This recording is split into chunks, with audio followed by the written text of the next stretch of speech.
So I've seen some sections of leaders.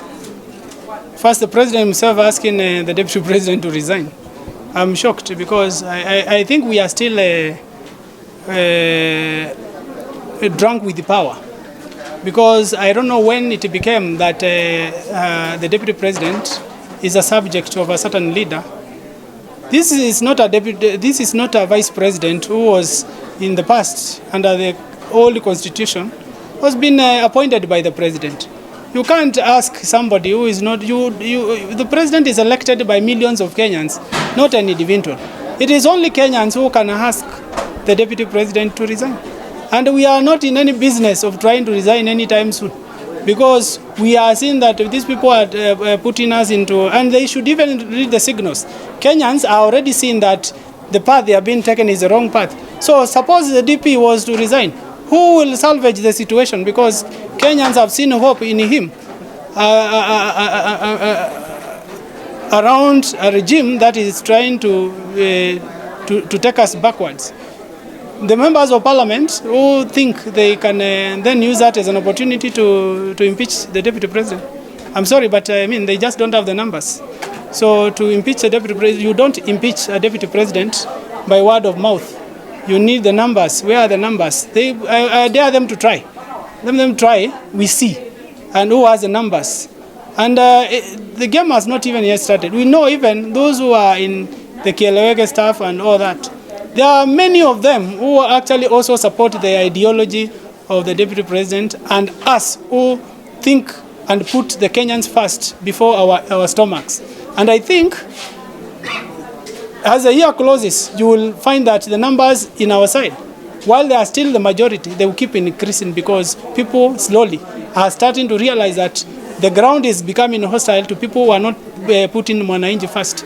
And who else other than the team that we are leading to join. Finally, there is a growing culture. Problem was in the High Court. Shida haikuwa Court of Appeal, and the earlier this is understood, the better. Kwamba we hope they are not trying to intimidate the Supreme Court to get a different result, because if you put in junk, you only expect the output to be junk. We had a lot of time trying to interest the proponents of this document to have a discussion, because we already saw these things that the courts are seeing today, but they could not listen. So where I stand, I think this document was never a good idea for Kenyans. It was a bad document, a document to burden Kenyans, a document that was untimely, and no amount of intimidation. We even saw High Court judges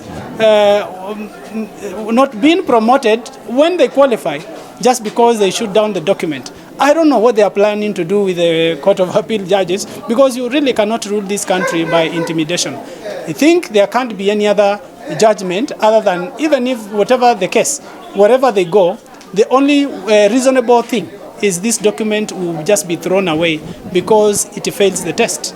It is unconstitutional, and no court of law in this land will find an unconstitutional document constitutional just because some sections of the state want it to be so. And I think it's always good for us to look beyond today. And this document, a constitution is not designed for the current leadership. A constitution is a document that is supposed to traverse cross generations. And it is so sad that Kenya, we have had this tendency of every other time trying to model our constitution to fit our current regimes or our current interests, forgetting that after that election the shoe might be on the other side of the leg.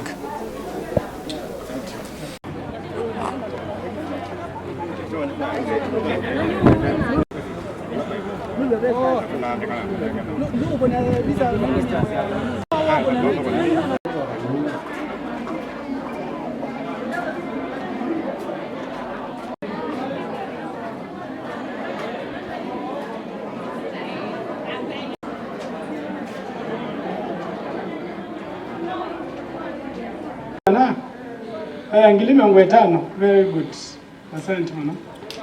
Kuna hivi sasa tenge ya bamu ngwa.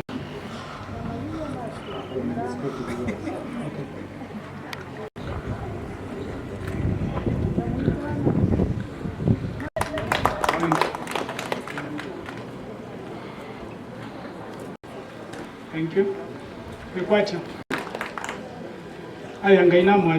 Thank you very much. The new groups, yes. Isn't even kijana wazee ukai. Ni vijana lakini labda Sabina nangaye imweka nesa ni mubea. Ni wakieta mkombo ya ona William no wakobi. Na nengi ni maibie. Na ndani mama ofisa ni mkombo ikundine na